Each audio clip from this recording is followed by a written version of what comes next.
My name is Selene. I'm 26 years old. Last Tuesday night, at exactly 11:14 p.m., I was searching for my birth certificate in my mother's old sewing trunk. I needed it for a passport renewal, something mundane, something ordinary.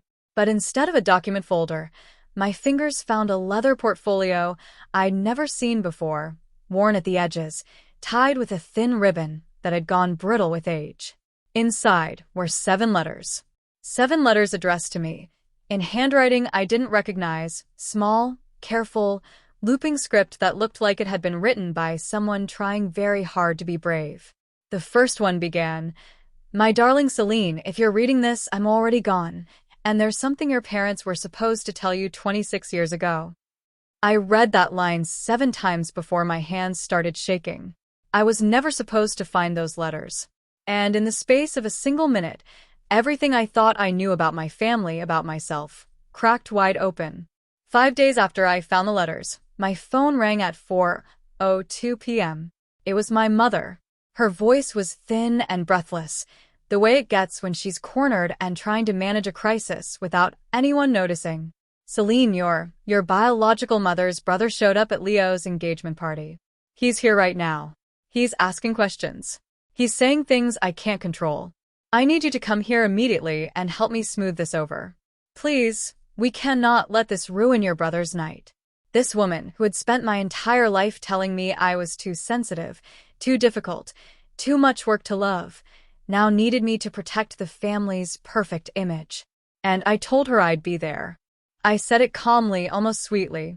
But in my bag, I was carrying the leather folder with all 7 letters, the notarized adoption agreement, and a photograph of a woman I'd only ever known as a distant family friend. My mother had no idea what I was actually about to do. If you've ever sensed there was a secret hanging in the air of your family home, something everyone knew but no one would tell you, type "I felt it too" in the comments right now. And while you're there, drop where you're watching from. I want to see how far the story reaches tonight. Growing up, my younger brother Leo was the sun in our house. Everything orbited around him. He had 3 baby books, thick, embossed, filled with photographs and handwritten notes about his first smile, his first step, his first word. I had none. When I asked my mother why, she said she'd been too busy with a new baby to make one for me. But Leo wasn't born until I was almost 4. When Leo won a middle school science fair with a baking soda volcano, my parents framed his certificate and hung it in the living room, right above the fireplace.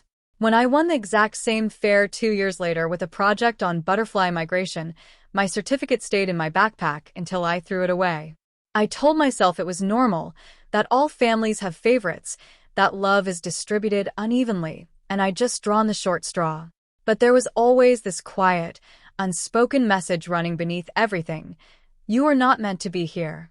You were an accident of circumstance, and we are doing our best with you. I remember my 8th birthday party. My grandmother, my mother's mother, pulled me aside in the kitchen while the other kids were eating cake. She knelt down, her hands on my shoulders, and said, "Selene, you're special. You came to us in a very different way. Never forget that." When I asked my mother what that meant later that night, she laughed, a sharp, dismissive sound, and said, "Don't be dramatic. You were born just like everyone else. Grandma is old and confused." That was the first time I felt the lie. It sat inside my chest for 18 more years like a stone I couldn't swallow. There's a specific, hollow ache that comes from being tolerated instead of loved. A kind of loneliness that doesn't come from being alone. It comes from being surrounded by people who claim you as theirs but never make you feel like you belong. I learned to recognize it the way some children learn to recognize hunger. It never really leaves you. After I read Clara's first letter, my biological mother's first letter, I didn't cry. I went into a kind of trance. I became an investigator in my own life.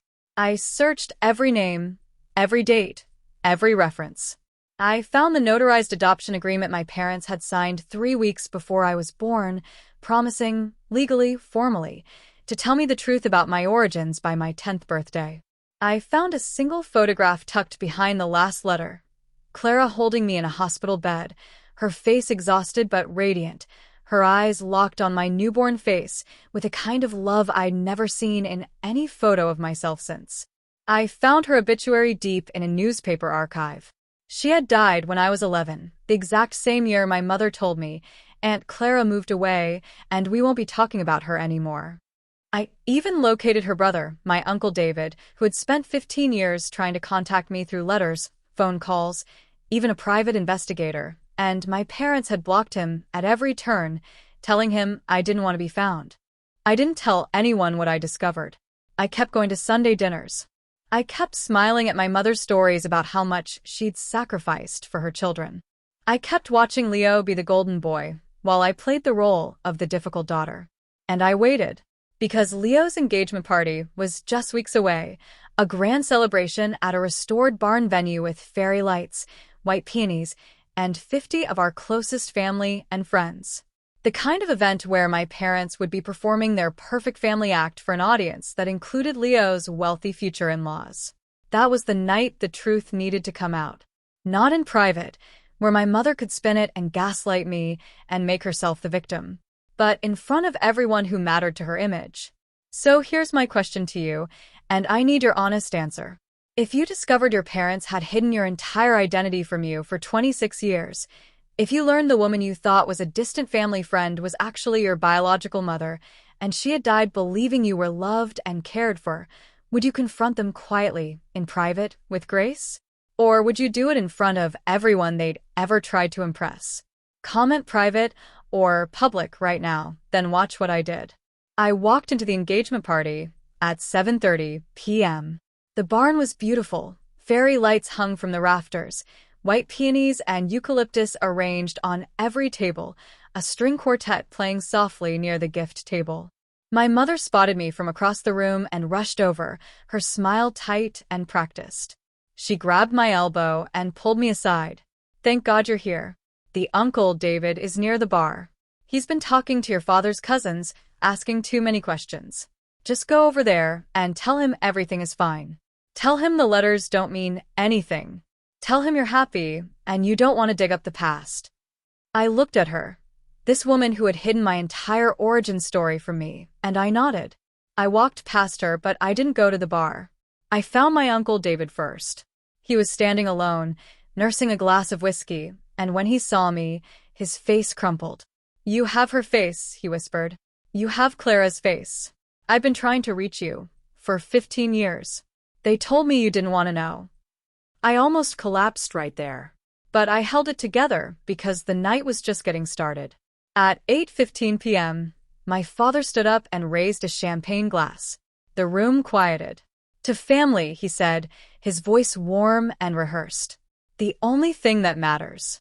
Everyone lifted their glasses. That was my cue.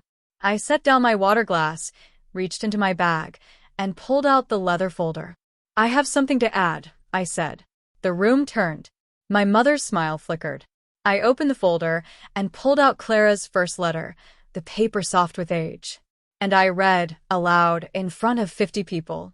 "My darling Selene, if you're reading this, I'm already gone, and there's something your parents were supposed to tell you 26 years ago."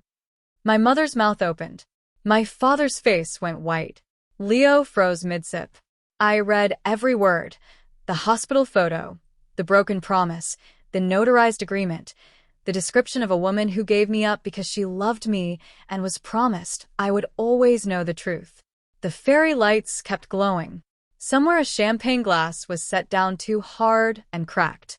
40 guests, 50 guests, held their breath. And in that moment, the entire room went dead silent.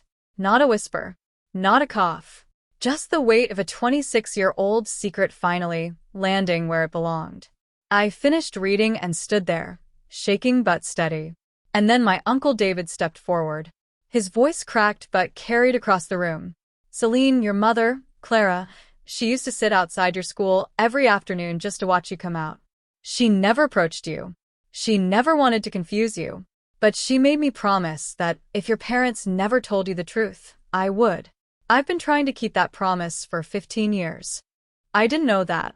Nobody had ever told me that. The validation I'd been starving for my entire life didn't come from the parents who raised me. It came from a dead woman's brother who had been fighting to reach me while I lived in ignorance. I didn't yell. I didn't throw anything. I just set the letters on the table in front of my parents and said, "You've had 26 years to tell me the truth." Tonight, I told myself, "I know who I am now, and I don't need you to confirm it any longer." I turned, took my Uncle David's arm, and walked out. Behind me, I heard Leo's voice, quiet, bewildered. "Mom, is that true?" And my mother's answer was nothing. Just silence. It's been 3 weeks. I've moved out of my parents' house and into my own small apartment near the botanical gardens where Clara used to volunteer. I visit her grave on Sundays. I bring peonies, white ones like the ones at the party, but these are for her. I talk to her. I tell her I know the truth now, and I'm not angry at her. I'm grateful. I'm learning who I am, piece by piece, and for the first time in my life, I'm not an outsider in my own story. I'm the woman Clara hoped I would become. I'm Selene. And I'm finally not a stranger in my own life. If you've ever had to set a boundary with someone who is supposed to love you, if you've ever chosen the truth even when it cost you everything, type "I'm free" in the comments. I read every single one.